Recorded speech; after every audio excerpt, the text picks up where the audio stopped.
Azərbaycanda orta maaşla insan gələcəyini necə qurmalıdır? Yəni bu belə deyim də mümkündür.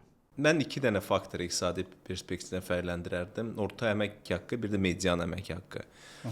Və necə deyirlər, devil in the details, şeytan detallardadır.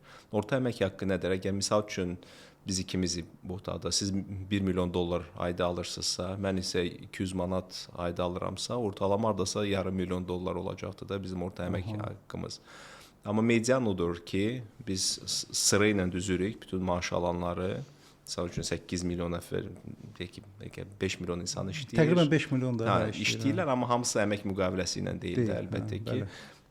Və 2,5 milyondakı insanın maaşına baxırıq. O demək deyil ki, onun əmək haqqısı ortalama olacaqdır.